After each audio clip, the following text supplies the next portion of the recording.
Iglesia Bautista Misionera del Talar le invita a escuchar el siguiente mensaje que edificará su fe.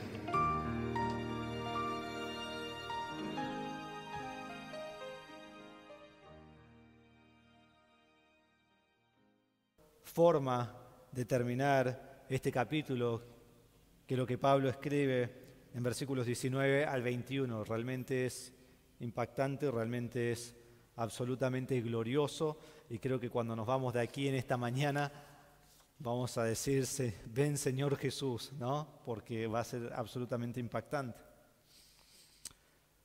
Yo me acuerdo cuando era chiquito, y quizás no me acuerdo tan bien cuando era chiquito, pero hace muchos años vinieron mis abuelos a visitarnos.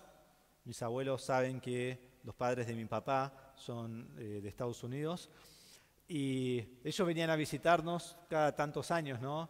Y en ese tiempo no teníamos teléfonos donde podíamos grabar, filmar, hacer todas las cosas que hacemos hoy, ¿no? Y me acuerdo que mi abuelo traía su filmadora, y era una cosa así tremenda, gigante, ¿no? Que casi no existían en ese tiempo. Y está bueno que él hizo eso porque son algunos de los únicos recuerdos que tengo de cuando era chico, que puedo ver esos videos que él hizo, que los pasamos a algún CD y ahora a algún video que puedes ver en la computadora. Y hay muchas cosas graciosas de esos videos que vemos ahora con familia, pero me acuerdo un video que vimos que era en Navidad. Y mis abuelos estaban acá, no sé ni qué año era, pero era al principio de los 90. Y le regalaron a mi hermano, creo que era una remera, y a mí me regalaron la misma remera. Y claro, estábamos así, o un buzo o algo así, era alguna ropa. Y estábamos abriendo regalos y de repente mi hermano dice, me quiero poner esta remera o este buzo. ¿Y yo qué hice? Yo también me quiero poner la remera o el buzo, ¿no? Mi hermano tiene 6 años más que yo, entonces yo quería ser como él. Y después nos regalaron una pelota de básquet a cada uno, entonces mi hermano se va y empieza a picar la pelota y yo, ¿dónde está mi pelota? ¿Dónde está mi...? ¿No? Y salía y ¿qué hacía? Iba y picaba la pelota de básquet. ¿Por qué? Porque quería ser como mi hermano, ¿sí? No lo puedo admitir, no lo repitan, pero ese era el caso, ¿sí? Quería ser como mi hermano, quería hacer todo lo que él hacía. Y los que son más chicos a veces no les gusta imitar, recordar eso, pero los grandes se lo recuerdan, ¿no? Que imitás a tu hermano más grande. Nosotros siempre imitamos a alguien, siempre, o a algún padre, el padre, la madre, hermanos, tíos, abuelos, porque queremos ser como ellos. Había un chico que quizás algunos conocen, no voy a decir quién es, pero su papá era gordito, tenía su buena panza, y el chico decía de chiquito, yo quiero tener la panza de mi papá, ¿no? Quería imitar a su padre, y todos se reían como, quizás no querés eso, ¿no? Pero es lo que él conocía, quería ser como su papá. Muchos se paran como su padre, se ríen como su padre, son como el padre o la madre. A mí cuando me ven al lado de mi mamá dicen, sos idéntico a tu mamá. Uno aún dijo a mi papá una vez, vimos cómo predicas vos, vemos cómo predica tu hermano Andrés, y ahora vemos cómo predicaría Cristina si fuera a predicar. Cuando yo prediqué dijo eso. Así que uno se parece y uno imita a los padres o los que tiene a su alrededor, o abuelos, o el que sea con el que pasa su tiempo. Y en la vida, cuando queremos hacer algo, siempre queremos imitar al mejor, ¿no? Si yo, por ejemplo, quiero ser un futbolista, ¿a quién voy a imitar? ¿A Leo Messi o a mi abuelo que hoy tiene 93 años, que nunca jugó al fútbol en su vida? ¿A quién voy a imitar? Todos sabemos, ¿no? A quién voy a imitar. Si uno quiere ser doctor, ¿va a imitar y va a aprender del mejor doctor que conoce o va a aprender de alguien que mira ER Emergencias? No sé si todavía pasa en ese programa. ¿A quién vas a imitar? Al que es el doctor, no al que lo mira y cree que sabe todo acerca del tema. Y en esta semana aprendí que si yo quiero ser el mejor carpintero, ¿a quién voy a imitar? ¿Al que le hicieron el mueble en la oficina, que soy yo? ¿O el que hizo el mueble? Que no vamos a mencionar quién es para que Sergio no pase vergüenza. El mejor carpintero. Cuando comencé a estudiar en mi doctorado, estaba viendo distintas escuelas a dónde ir, y sé que el Señor me llamó a predicar, entonces yo quería aprender de los mejores predicadores.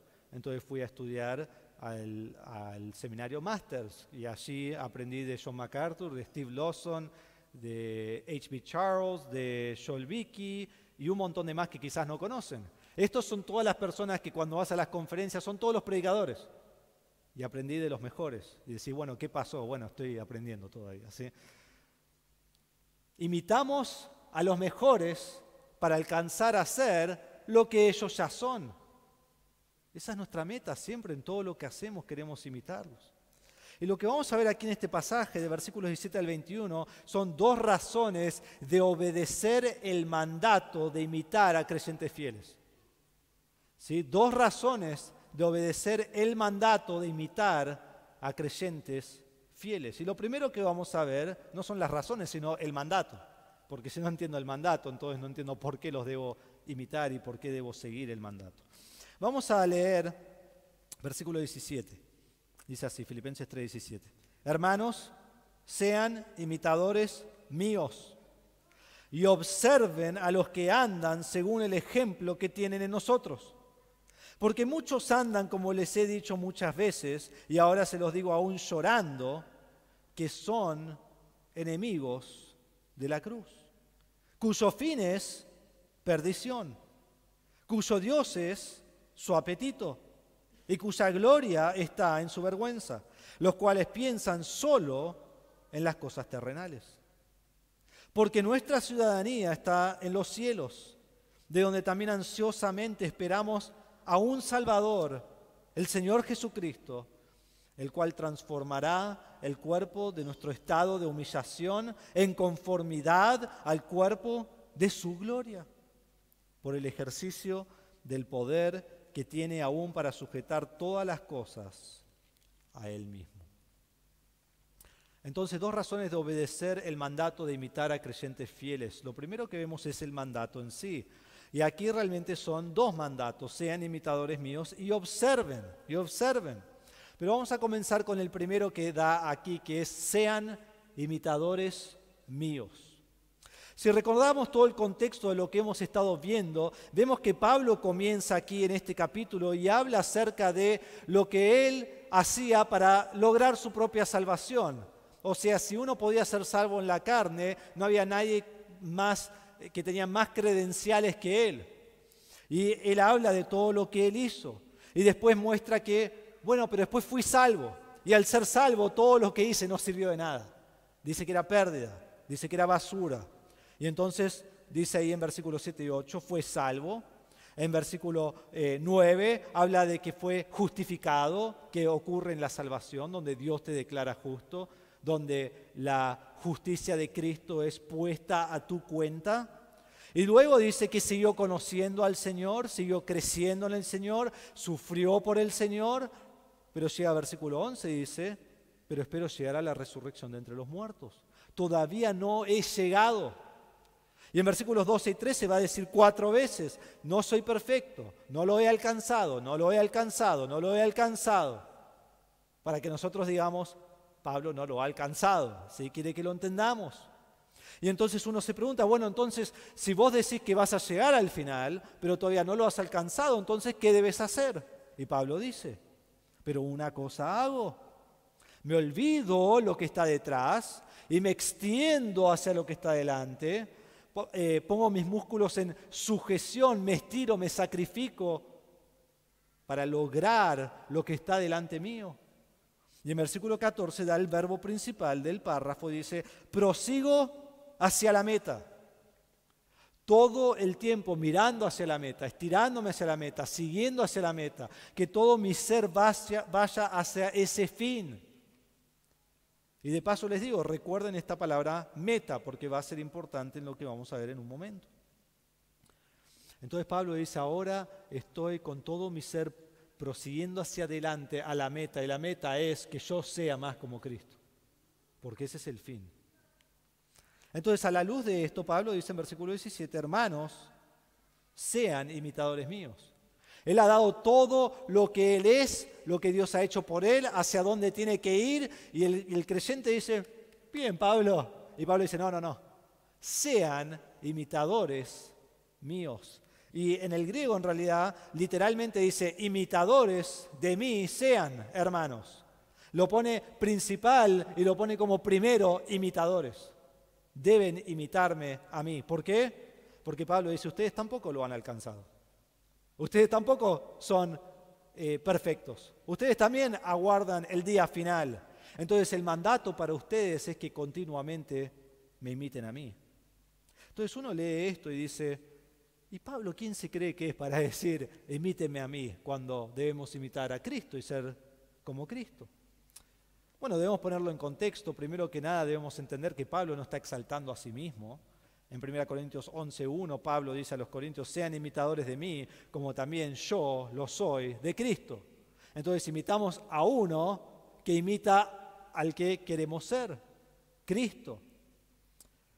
Cuando nosotros miramos en Cristo vemos el ejemplo perfecto, el ejemplo de lo que nosotros queremos llegar a ser y debemos imitar a Cristo. En Efesios 5:1-2 dice, sean pues imitadores de Dios como hijos amados y anden en amor, así como también Cristo les amó y se dio a sí mismo por nosotros.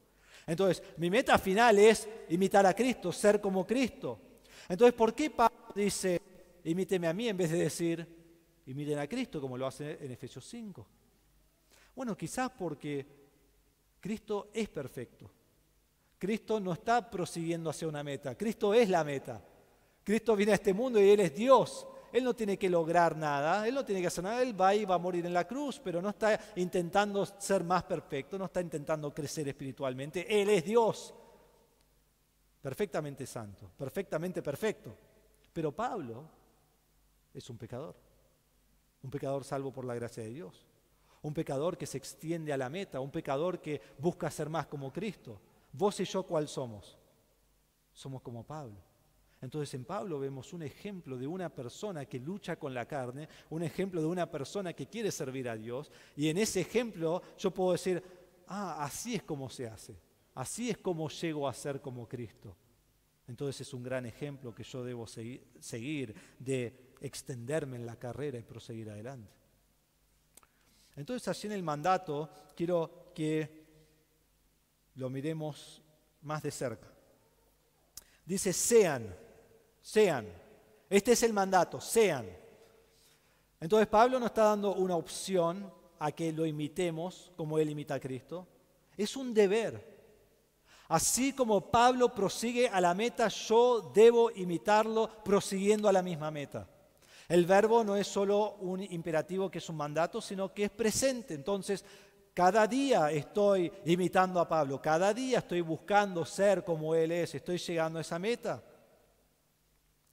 Y el verbo es un verbo que se llama medio. Esto significa que no es algo que alguien hace en mí, no es algo que actúa en mí, no es que espero ahí para que me llegue la bendición de que yo sea como Pablo, sino que es yo actuando en mí mismo a ser como Pablo, buscando ser como Pablo, estudiando la palabra como Pablo lo hace y al estar creciendo, poniendo en práctica la palabra en mi vida como Pablo lo ha hecho, prosiguiendo la meta de ser como Cristo. Entonces Pablo dice, es mi deber como creyente seguir su ejemplo. Ahora, mientras estaba estudiando, noté algo que nunca había notado, que era absolutamente increíble, es la única vez que aparece en toda la Biblia, pero esta palabra imitadores es muy particular. No es solo que debo imitar a Cristo, y todos sabemos lo que es imitar, y lo introduje así que en esta mañana de cómo imitamos a otras personas. Pero aquí, antes de la palabra imitar, que es mimeitai, dice sum mimeitai, que significa juntos, juntos. Recuerdan que tenemos dos temas específicos en este libro. El primero es gozo, que es lo que junta todo el libro, lo que trae unidad al libro. Y la segunda palabra es unidad. En todo este libro hemos visto cómo Pablo habla acerca de la unidad.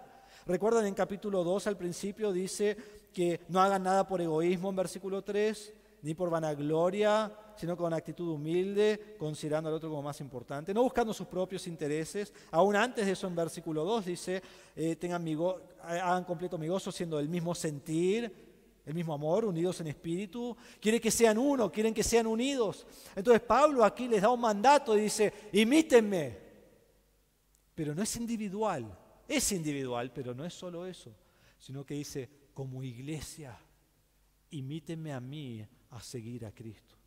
Es la única vez que usa esta palabra él o cualquier autor en todo el Nuevo Testamento, donde la iglesia en unidad está siguiendo tras la misma meta, porque si no estamos unidos no podemos seguir la meta y no podemos imitar a Pablo en la manera que debemos. Entonces él dice, imíteme a mí. Pero luego miren lo que hace, expande esto con otro mandato. Dice, y observen a los que andan según el ejemplo que tienen en nosotros. No solo imíteme a mí, sino que observen y miren de cerca, cuidadosamente, estén atentos a las vidas que están alrededor de ustedes e imiten también a aquellos que me imitan a mí.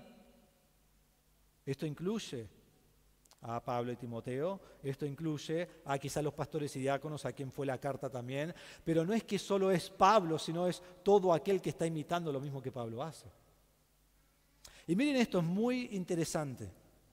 La palabra observen es la palabra skopeo en griego, ¿sí? Y si vamos unos versículos hacia adelante, más arriba, en versículo 14 dice, prosigo hacia la meta. La palabra meta es la palabra skopos. O sea, por un lado tenemos el verbo observar y por otro lado tenemos el sustantivo meta. Son la misma palabra. Es casi como diría fe y creer. Es lo mismo, ¿sí? Yo tengo fe, pero yo no puedo fear, ¿sí? Creo. Entonces acá tenemos una palabra que es meta y la otra palabra que es observen. Y entonces cuando miramos esta palabra, este juego de palabras que hace Pablo, está diciendo antes, prosigan a la meta, y aquí es un juego de palabras usando la misma palabra para decir, observen. ¿Observen a quién? A los que están prosiguiendo tras la meta de ser como Cristo. Y ustedes vayan tras la misma meta. Entonces estén observando cómo ellos viven su vida, cómo responden a situaciones, cómo se conducen, cómo estudian la palabra, cómo oran, cómo se esfuerzan. Y al observar eso, sigan este mandato de ir tras la misma meta. ¿Qué clase de personas son estos a los cuales debemos observar? Dice, a los que andan según el ejemplo que tienen en nosotros. Estas personas están andando como nosotros, están andando siguiendo el ejemplo que les dejamos. El andar habla de conducir sus vidas, de cómo se comportan, de cómo viven. Entonces, su vivir diario es en esta cierta manera, como nosotros. Y junto con eso les digo que estos verbos y todos los que siguen, casi todos los verbos de hoy son presentes. Está hablando de nuestra conducta diaria. Entonces, siempre debo ser imitador, siempre debo estar observando, debo observar a los que están andando y los que están andando en el ejemplo que tienen todo el tiempo en ellos. Entonces, hermanos, ¿cuáles son los ejemplos de tu vida? Si debo buscar estos ejemplos, debo preguntarme cuáles son los ejemplos de mi vida. Por ejemplo, yo les he dicho ya que Dios me ha llamado a predicar, entonces quería aprender de los mejores predicadores. Entonces, aún ahora, en la semana, si vos vas conmigo en el auto, quizás no lo hago, pero si me ves ir en el auto, pongo mensajes de mis predicadores favoritos para aprender de ellos. Primero lo que enseñan, pero después cómo lo enseñan. ¿Qué es lo que lo hace tan buenos predicadores? Para aprender a tener una vida piadosa, no solo escucho a ellos, sino que leo acerca de los puritanos. Y leo acerca de los reformadores y lo que fueron sus vidas y cómo ellos vivieron para el Señor y muchos murieron por el Señor. Cuando quiero vivir la vida cristiana, busco ejemplos vivos que puedo ver cada día, ¿sí? Porque todos los puritanos y reformadores no los puedo ver. Y los que escucho que me gustan como predican, no los puedo ver todos los días. Pero tengo ejemplos que miro, veo su compromiso por el Señor, su amor por el Señor, su gozo en servir al Señor, su pasión por el Señor, su corazón, su humildad, su creencia y su práctica, cómo ponen en práctica lo que van estudiando y aprendiendo en su vida. Entonces no es que imito a cualquier persona, ni siquiera imito a cualquier creyente, imito al creyente que más me apunta a Cristo. Eso es lo que estoy imitando. Entonces, ¿a quién imitás? Quizás decir, bueno, pastor, tengo que reconocer, yo imito a los famosos. ¿Sí? Pues, ellos son las estrellas. A los futbolistas, a los cantantes, a las personas que están en las novelas, quizás a padres o madres. Pero ¿a quién observás que te lleva a ser más como Cristo? Esa es la pregunta. ¿A quién observás que realmente ama a Dios? ¿A quién observás que es un ejemplo viviente de lo que vos debes ser ante Dios?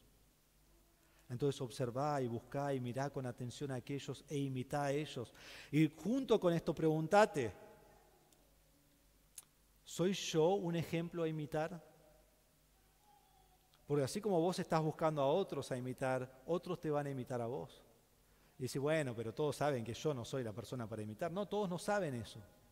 Quizás entra un joven nuevo y ve a otros jóvenes y dice, mirá cómo son ellos, pero si vos no servís al Señor, sos un mal ejemplo. Los chiquitos vienen y miran a los grandes y dicen, mirá este, mirá el otro, y quieren imitar a todos. Sé un buen ejemplo para ellos.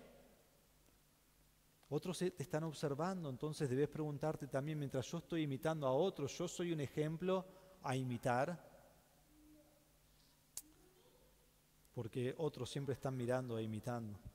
Ayer estaba sentado, y me vino bárbaro para el mensaje, pero estábamos sentados con Sofía en el living ahí de casa. Y nosotros tenemos un perrito, algunos saben, un caniche que es así, no sé si es perro, pero le decimos perro. Cookie se llama, marroncito. Y él puede estar en cierta parte de la casa, pero él no está autorizado a estar en toda la casa. Porque va a otras partes de la casa y hace cosas que no debe hacer. Entonces lo echamos y le estamos enseñando, aunque no aprende, a que tiene que estar en cierto lado de la casa. Y yo de donde estoy sentado lo veo ahí, atrás de algunos muebles, y veo sus patitas que entra donde no tiene que estar. Y yo soy muy nazi con eso, ¿viste? Digo, no, eso no. Y entonces entra el perrito y digo, Cookie, ¿qué haces? Y ya, ¿viste? Se da vuelta y no sabe dónde estoy, no me ve, pero escucha la voz y le da un miedo. Y en el momento que hago eso, Sofía, Emma, que está ahí casi al lado mío, Cookie, ¿qué haces? ¿No? Exactamente lo mismo, tal cual lo repitió. Ay, cómo me empecé a reír, ¿sabes? Todas las veces que lo dije, porque ella lo repetía, era muy gracioso. Y después me miraba a mí y dice, Cookie, ¿qué hace? ¿No? ¿Por qué? Porque repite nuestro ejemplo. Entonces vos quizás decís, bueno, ¿quién sigue mi ejemplo? Bueno, cualquier chiquito que puede ver va a seguir tu ejemplo. Es así. Entonces debemos nosotros imitar y observar a los que son fieles y debemos ser fieles para que otros puedan mirar e imitar. ¿Por qué? Porque la iglesia necesita guías prácticas de lo que es la vida cristiana. Entonces vemos dos razones de obedecer el mandato de imitar a creyentes fieles. Lo primero que vemos es el mandato. Y ahora vemos la primera razón del mandato, la primera razón de obedecer el mandato. Y eso es en versículos 18 y 19, porque hay enemigos de la cruz. Porque hay enemigos de la cruz. Miren conmigo rápidamente acá que en versículos 18 y 19 Pablo recalca a una persona y en versículo 20 y 21 recalca a otra persona. Y tenemos un contraste entre los primeros dos versículos y los próximos dos versículos. En versículo 18 y 19 habla del incrédulo. En el versículo 20 al 21 habla del creyente. El incrédulo, versículo 18 y 19, aborrece a Dios. El creyente, versículo 20 y 21, ama a Dios. El incrédulo es un enemigo de la cruz. El creyente es uno redimido por la cruz. El incrédulo va rumbo a la destrucción. El creyente va rumbo a la transformación. El incrédulo vive en los apetitos de la carne. El creyente vive según la esperanza en Cristo. El incrédulo se gloría en su vergüenza, el creyente se gloría en su Salvador. El incrédulo se enfoca en lo terrenal, el creyente se enfoca en lo celestial. Entonces lo que tenemos aquí en estos versículos son dos personas, dos estados y dos destinos.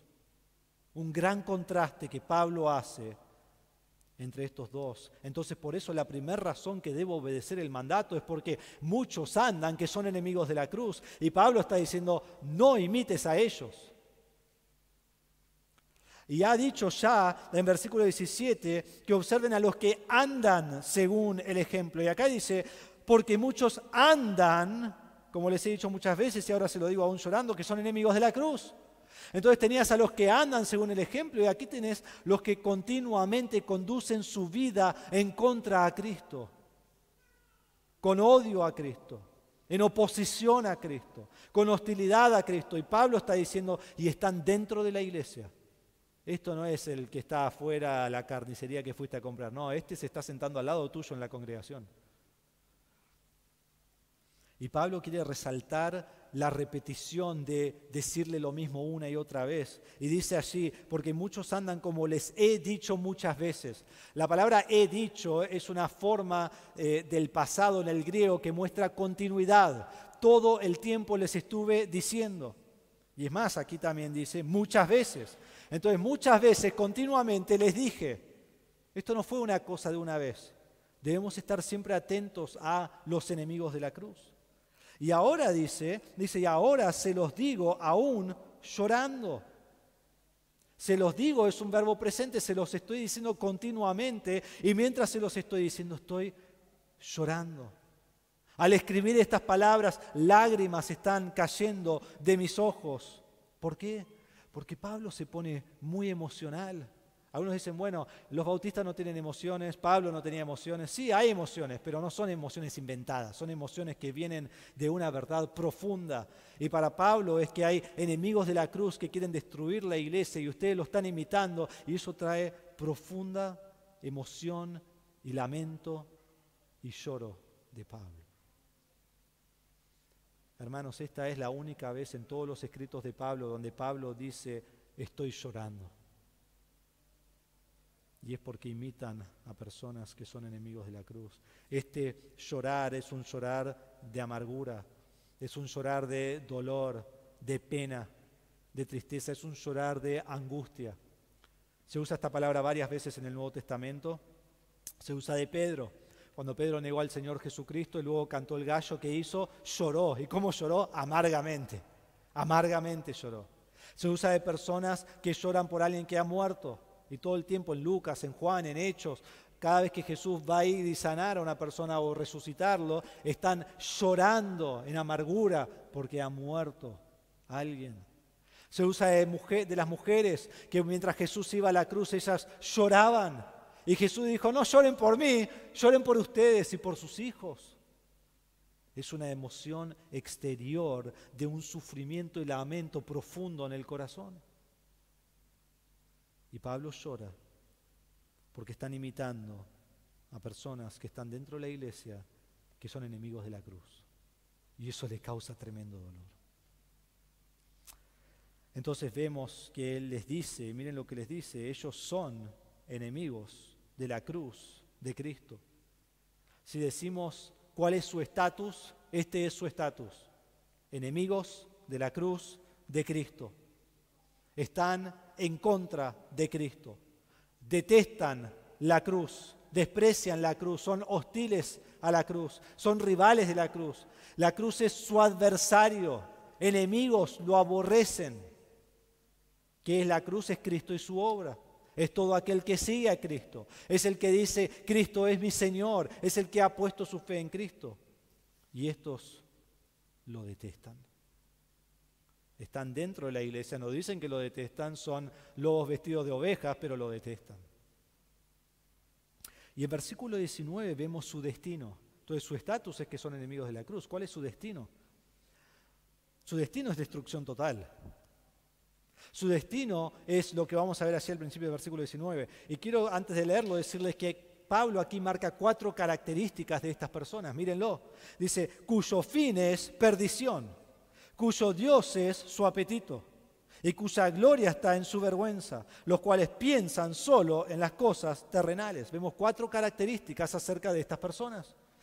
La primera es devastadora. Su fin es perdición.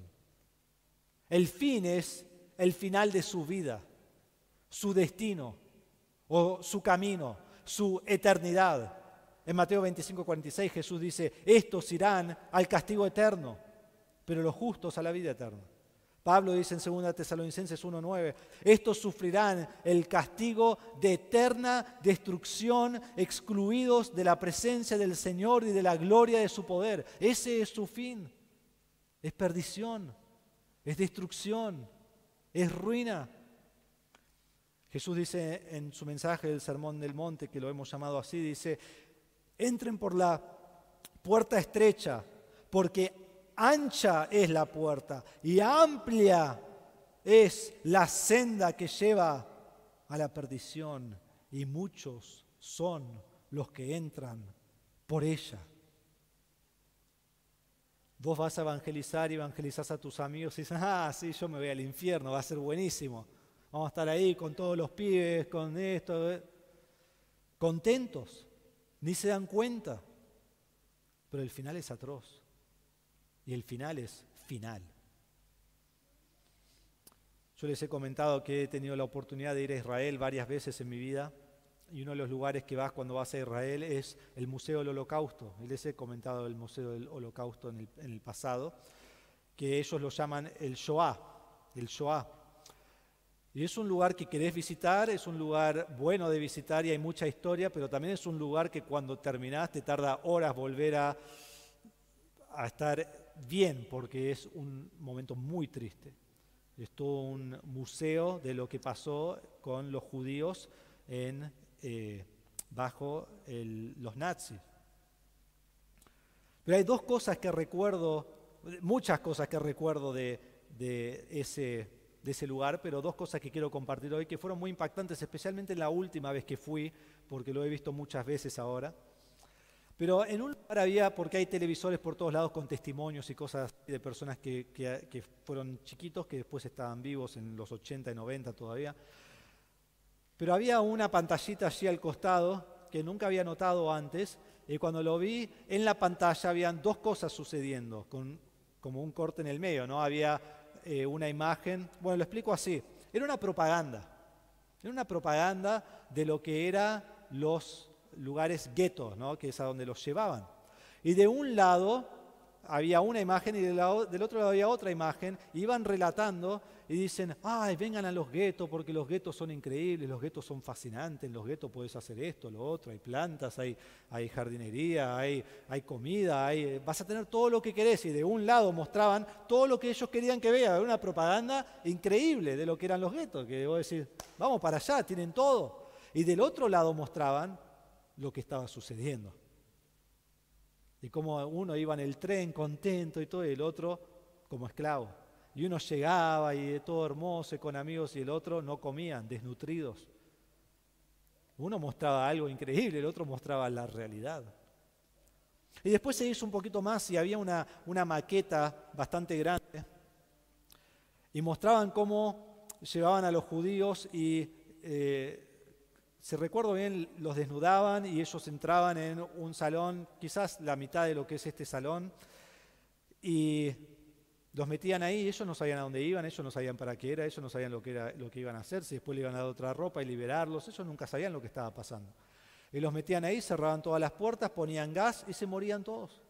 Y muestran ahí todos muertos, los sacaban y así como que fuera una tierra en una carretilla, los tiraban en alguna zanja. Increíble.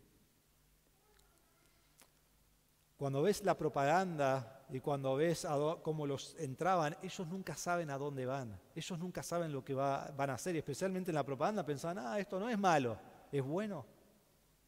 Y muchas veces así vive el incrédulo, como, no importa, el camino es ancho, vamos todos juntos. Lleva a la perdición. Lleva al final. Pero esto no es perdición donde dejo de existir. Ellos van a querer dejar de existir, pero van a existir por toda la eternidad. Sufrirán el dolor físico al extremo. El infierno es un lugar de continuo dolor. Será agonizante, será solitario. Es un lugar que traerá a su memoria lo que ha vivido en esta tierra y traerá culpa, causará remordimiento, llanto, lamento, producirá tortura y tormento en extremo, sin comparación a nada que uno puede sufrir en esta vida. Y hermano, será eterno. No hay escape, no hay un fin en vista, no hay consuelo, no hay esperanza, es la perdición. Y este es el fin del enemigo de la cruz. Dice ahí, son enemigos de la cruz cuyo fin es perdición. No hay pregunta acerca del tema. ¿Queremos escuchar eso? No. ¿El mundo quiere escuchar eso? No. Pero es lo que la Biblia dice. Por eso debemos evangelizar el mundo, porque su fin es perdición. Y por eso no debemos seguir el ejemplo de estos hombres y mujeres, porque van a la perdición.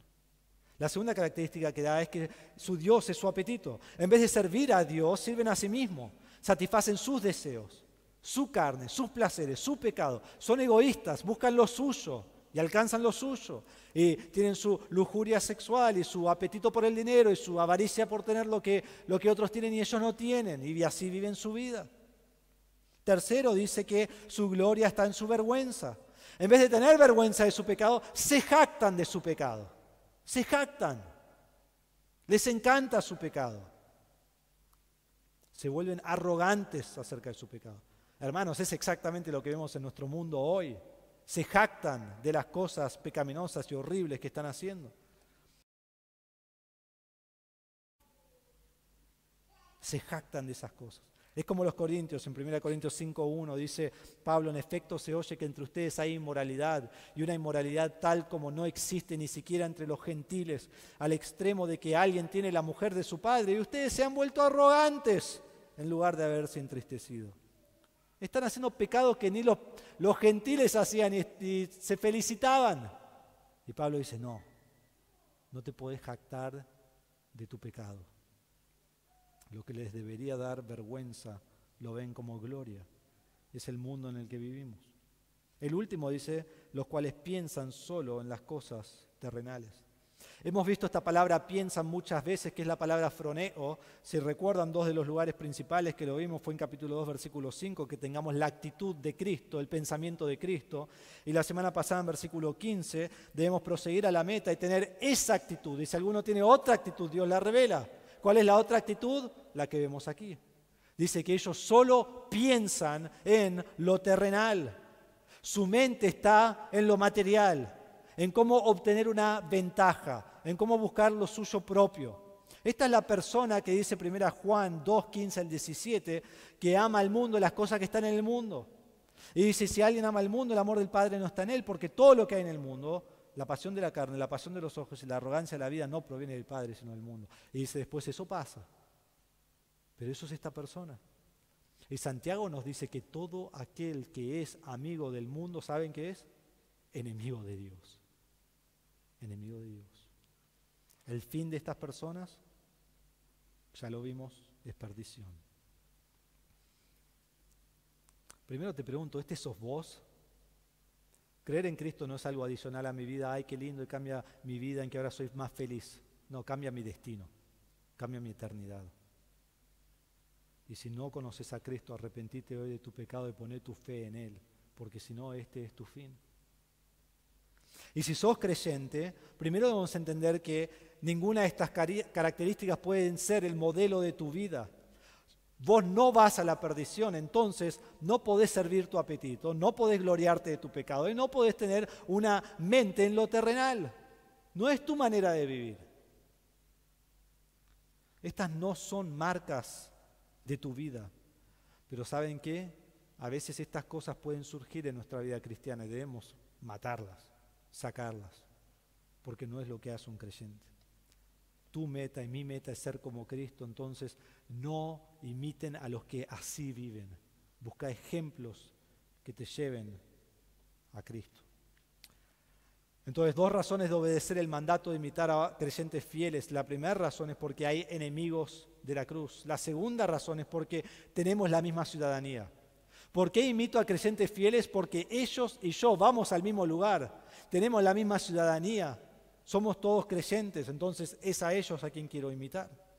Y eso lo sabemos porque ahí Pablo dice, porque. Ven que en versículo 18 dice, porque muchos andan, que son enemigos de la cruz. Y en versículo 20 dice, porque nuestra ciudadanía está en los cielos. Aquí da la segunda razón. La palabra ciudadano es la única vez que aparece esta palabra en griego en todo el Nuevo Testamento. Y es muy interesante. Recuerden que estos creyentes son filipenses, viven en Filipos. Filipos es una colonia romana. Ellos tienen autonomía de Roma, pero son ciudadanos de Roma. Ellos viven en Filipos, pero son ciudadanos de Roma. Eran de Roma, pero no vivían en Roma. ¿Qué está diciendo? Están en un lugar, pero en realidad ustedes pertenecen a otro lugar.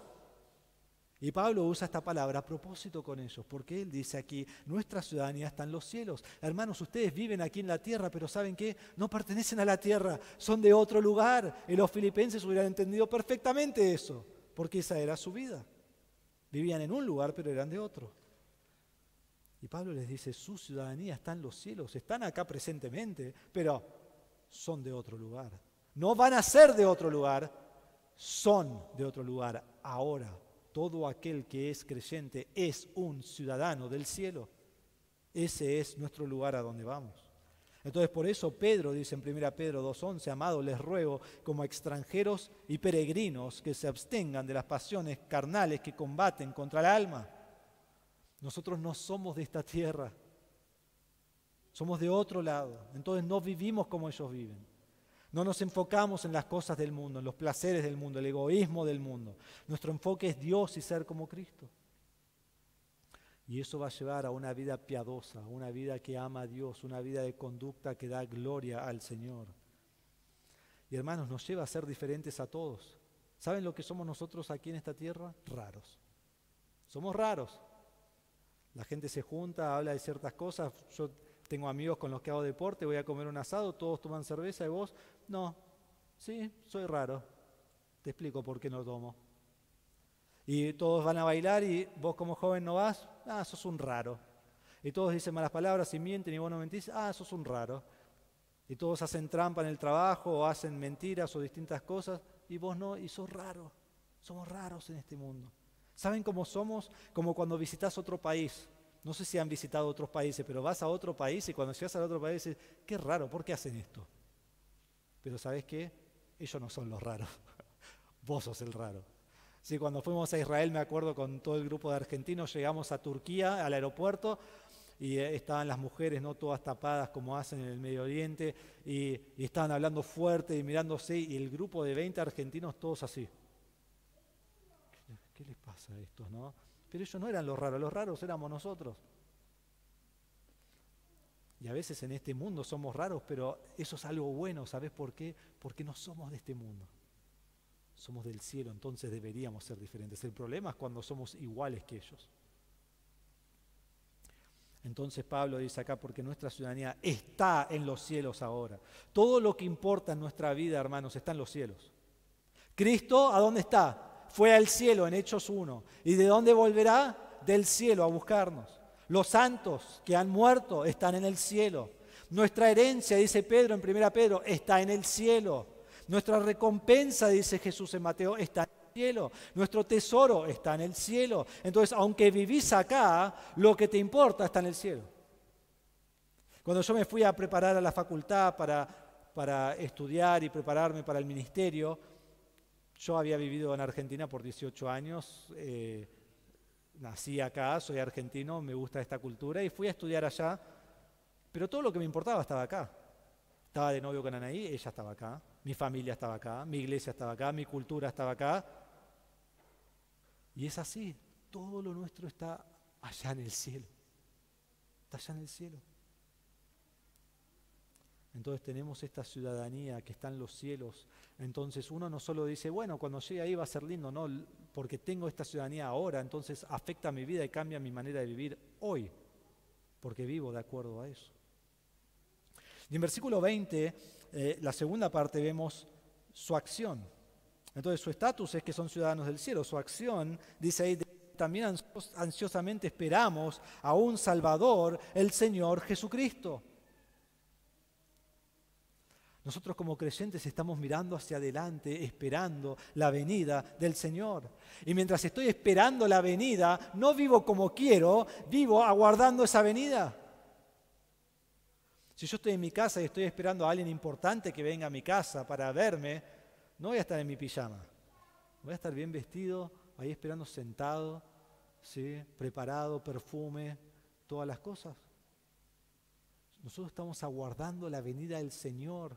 Y mientras estoy aguardando esa venida, tengo que estar preparado, listo para cuando Él llegue, anhelando cada día ser como Él. ¿Por qué? Porque dice aquí, esperamos a un Salvador, el que ha dado su vida por mí, viene a buscarme. Y Él es, dice acá, el Señor Jesucristo. Él es el soberano sobre todo, Él es el rey que viene a buscarme.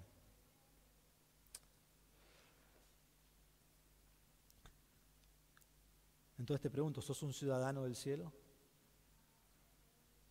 Si sos creyente, sos un ciudadano del cielo. Entonces, ¿cómo es tu vivir como ciudadano del cielo? Como si el Señor no volviera. Es toda tu vida un desastre, toda tu vida con caos, envuelto en los placeres del mundo. O estás aguardando con paciencia diciendo, el Señor ya viene. Y entonces vivo mi vida hoy para la gloria del Señor como si fuera la última oportunidad porque puede venir ya. Debo estar listo, debo estar preparado, debo estar aguardando. Eso debe llevarme a vivir una vida santa y piadosa para que cuando Él venga a buscarme yo esté listo, yo esté preparado. Y finalmente vemos aquí en estos versículos su destino. Su destino. ¿Cuál era el destino del enemigo de la cruz? Perdición. Horrible. Y ahora, ¿cuál es el destino del creyente? Transformación y perfección. Entonces no hay un destino en el medio como, bueno, por toda la eternidad vivo más o menos. No, no. O estás en la perdición o estás en la perfección. No hay otro lugar. Dice versículo 21, el cual transformará el cuerpo de nuestro estado de humillación en conformidad al cuerpo de su gloria, por el ejercicio del poder que tiene aún para sujetar todas las cosas en Él mismo. Cuando Cristo venga, transformará mi cuerpo. Esta es mi redención final. ¿Ven lo que ha hecho Pablo en este capítulo? Comenzamos con no ser salvo, a ser salvo, justificado, creciendo, esperando al Señor y cómo debo vivir hasta que Él viene. Y aquí culmina versículo 21 con vas a ser transformado, vas a ser completamente perfecto. Y dice ahí, Él transformará el cuerpo en nuestro estado de humillación. Mi cuerpo es un cuerpo de humillación. Mi cuerpo es un cuerpo que siente dolor, que tiene enfermedades, que tiene dificultades. Vivo en la carne con los malos pensamientos y pecados que me asedian. Y toda esta humillación será transformada así, como vimos la semana pasada en 1 Corintios 15. Y dice que el cuerpo de nuestro estado de humillación en conformidad al cuerpo de su gloria. Seré transformado a un cuerpo que va a ser semejante a la gloria de Cristo. Ahora pensemos en esto. Cristo, quien estaba en toda su gloria, en capítulo 2 dice que se humilló. Se humilló. Capítulo 2, versículo 8, la misma palabra que aquí, pero el verbo. Cristo en toda su gloria se humilló haciéndose hombre para que yo en toda mi humillación sea transformado a la semejanza de Cristo. Su gloria en humillación para que mi humillación sea transformada en gloria. O sea, ¿hay algo más increíble que eso? Entonces Pablo viene construyendo este argumento desde capítulo 2 para que nosotros podamos entender la gran humillación de Cristo y podamos llegar a entender nuestra gran transformación en el día final. Pero aún más, hay una palabra ahí que es muy interesante, que es la palabra conformidad. Conformidad. Esta palabra aparece solo 2 veces en todo el Nuevo Testamento. Aquí y en Romanos 8:29. Y lo que está enseñando Pablo es muy impactante. En Romanos 8:29 dice, porque a los que de antemano conoció, también los predestinó a ser hechos conforme a la imagen de su Hijo, para que Él sea el primogénito entre muchos hermanos. ¿Recuerdan que vimos la semana pasada que Dios nos predestinó para qué? Para que yo sea hecho a la semejanza de Cristo, para que yo sea hecho conforme a Cristo. Entonces en mi vida hoy estoy prosiguiendo a la meta, ser como Cristo. Pero miren esto, en el día final, Él transformará nuestro cuerpo en conformidad al cuerpo de su gloria. Lo que Dios ha determinado desde el principio, que yo sea como Cristo, Dios lo va a completar al final y me va a hacer exactamente como Cristo. Absolutamente increíble. Increíble. Hermanos, ¿no es la salvación de Dios fuera de serie? Absolutamente sin palabras quedamos al ver que Él lleva su plan a cabo de principio a fin. que tal como dijo que me iba a conformar y que hoy me está conformando a su imagen, en el día final me transformará completamente a la imagen de la gloria de Cristo. Qué increíble que Dios toma un miserable como yo y me transforma en un cuerpo de la gloria de Cristo. Pero así culmina la redención de Dios en Cristo. El pecador no puede hacer nada para salvarse a sí mismo, y por Dios es convertido, es justificado, crece en santificación en el poder de Dios, y un día Él lo hará completamente glorificado, perfecto ante su presencia al transformarlo. Y podemos decir, como vimos la semana pasada en 1 Corintios 15, que su cuerpo ya no es corruptible, sino incorruptible, y tiene victoria final sobre el pecado. Y allí estaremos en el cielo para siempre, nuestro cuerpo glorificado, dando toda la exaltación y alabanza al Señor. Absolutamente impactante. Pero luego Pablo agrega algo, porque quizás alguien dice, ¿Dios puede hacer eso? ¿Dios puede transformar un cuerpo que ya está todo desnutrido en la tierra y hacerlo perfecto? Entonces Pablo dice, al cuerpo de su gloria, por el ejercicio del poder que tiene aún para sujetar todas las cosas a Él mismo. Uno se pregunta, ¿y qué pasa con los que fueron quemados? Sabemos de muchos, y tomaron sus cenizas y las tiraron al río. ¿Y qué pasa con los que fueron despedazados, o achados, o comidos por leones? ¿Y qué pasa hoy en día con los que son cremados? Miren lo que dice.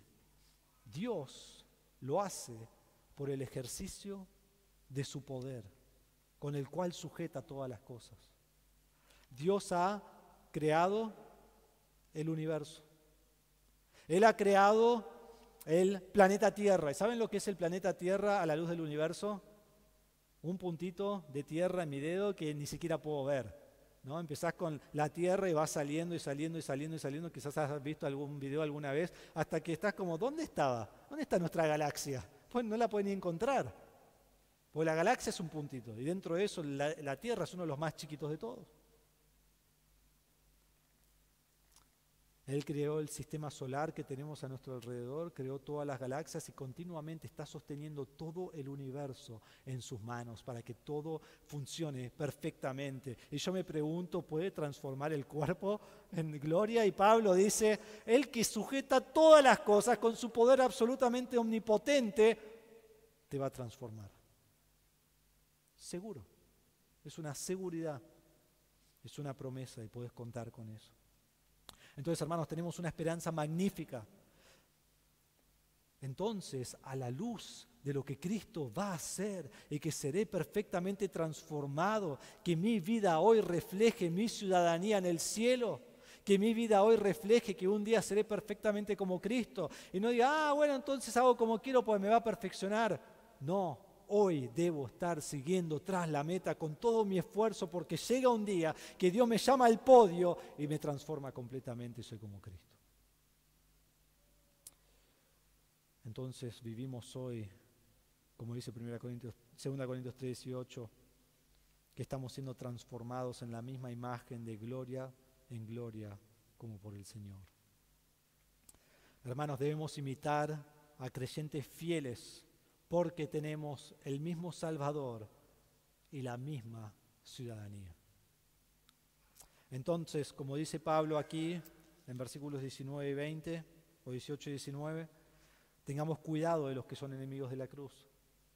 Primero, si yo soy enemigo de la cruz, arrepentite y poné tu fe en Cristo. Segundo, no vivas una vida como el enemigo de la cruz para que otros imiten y sean descarriados de la verdad. Y tercero, imitá solo a los que son, lo digo así ahora negativamente, no imites a los que son enemigos de la cruz. Imitemos a los que tienen el mismo destino, la misma ciudadanía, el mismo estatus, que van a ser glorificados como nosotros cuando el Señor nos llame a su presencia. Y así aguardemos hasta el día que seamos perfectos. Entonces uno se pregunta, ¿qué hago hasta que regrese? Entiendo todo esto, ¿qué hago hasta que regrese? Bueno, primero escuchar el mensaje de la semana pasada, versículo 13-14, te va a decir, pero déjeme darle algunas cosas. Primero, y suena como algo que decimos siempre, pero es muy importante si lo tomamos literalmente, hago todo para su gloria. Primero hago todo para su gloria. Y significa que cada decisión que tomo, cada pensamiento, pienso, ¿esto traerá gloria a Dios? Porque a veces hay cosas que decimos, bueno, pero esto no está mal. ¿Eso es lo que querés hacer? Lo que no está mal, no es lo que yo quiero. Debo buscar, esto da gloria a Dios. Eso es lo que debo buscar.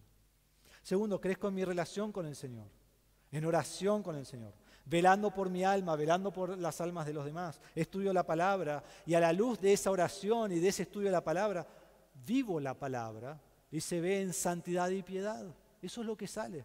Si yo digo, tengo que ser santo, no, ¿cómo llego a eso? Por tener una relación con el Señor y me va transformando en santidad. Y aguardo el día que me busque y me transforme. ¿Y cómo lo hacemos? Pablo dijo, sean imitadores, todos juntos, imitando a Pablo a ser como Cristo, imitando a creyentes dentro de nuestra iglesia que nos apuntan y nos llevan a Cristo. Entonces, hermanos, busquen hombres y mujeres a la cual modelan el camino al Señor, búsquenlos. No solo tienen que ser gente muerta, puede ser gente viva también. Imitá sus vidas, imitá su estudio de la palabra, imitá su amor entrañable por Cristo. El Señor viene y viene para transformarte a la imagen de su gloria. Y te pregunto, ¿en qué estado espiritual te encontrará? Imita a aquellos que prosiguen a la meta de ser como Cristo. Vamos a orar. Padre, te damos gracias por tu palabra en esta mañana. Qué pasaje increíble, qué capítulo increíble poder ver de lo que éramos todos, pensando que en nuestro propio esfuerzo podíamos llegar a la salvación y cómo tú nos has salvado y nos llevas en esta vida cristiana al crecer espiritualmente y finalmente la perfección, ser conformados a la imagen de tu Hijo Jesucristo. Padre, somos ciudadanos del cielo. Debemos imitar y observar a aquellos que son ciudadanos del cielo y vivir como ellos han vivido y como viven ahora, prosiguiendo a la meta de ser como Cristo. Y Padre, tengamos cuidado. Hay una advertencia aquí. Hay enemigos de la cruz que se visten como ángeles de luz. Su fin es el infierno. Y su manera de vivir hoy es con egoísmo, es para sí mismos. Es para ser felices. Y harán lo que sea para lograrlo. Pero como creyentes, nosotros somos ciudadanos del cielo. Nosotros no pertenecemos a este mundo. Vivimos aquí, pero tenemos nuestra esperanza en Cristo, nuestra esperanza en la transformación final, nuestra esperanza en un Salvador que es el Señor Jesucristo. Entonces imitemos a aquellos que nos apuntan a Cristo, que tienen el mismo estatus, la misma ciudadanía, buscan lo mismo y en fin tienen el mismo destino, transformación y perfección, como Cristo, en el cielo, glorificando a Dios para siempre. Padre, que tu palabra impacte no solo la esperanza futura, sino la vida presente. En el nombre de Jesús lo pedimos. Amén.